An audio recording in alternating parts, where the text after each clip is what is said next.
അമേരിക്കയിലെ കൻസാസിലുള്ള ബെനഡിക്ടൈൻ കോളേജിന്റെ president Stephen മിന്നീസ് മുട്ടുകുത്തി നിന്നുകൊണ്ട് ജപമാലയ്ക്ക് നേതൃത്വം നൽകുന്ന ചിത്രങ്ങൾ സമൂഹ മാധ്യമങ്ങളിൽ വൈറലാകുന്നു. എല്ലാ ബുധനാഴ്ചയും കോളേജ് വിദ്യാർത്ഥികളോടൊപ്പം പ്രസിഡന്റ് സ്റ്റീഫൻ മിന്നീസ് രാജ്യത്തിനും ലോകത്തിനും വേണ്ടി മുട്ടുകുത്തി നിന്നുകൊണ്ട് ജപമാലയ്ക്ക് നേതൃത്വം നൽകുന്നുണ്ട്.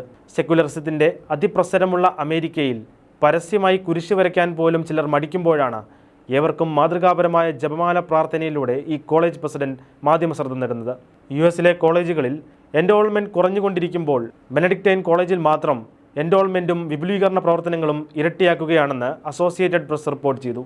കഴിഞ്ഞ 15 വർഷത്തിനുള്ളിൽ ബെനഡിക്ടൈൻ കോളേജിൽ 4 പുതിയ റെസിഡൻസ് ഹാളുകളും ഒരു പുതിയ ഡൈനിങ് ഹാളും ഒരു അക്കാദമിക് സെന്ററും ഉൾപ്പെടുത്തി ബൃഹത്തായ വിപുലീകരണ പ്രവർത്തനങ്ങൾ നടത്തുകയുണ്ടായി.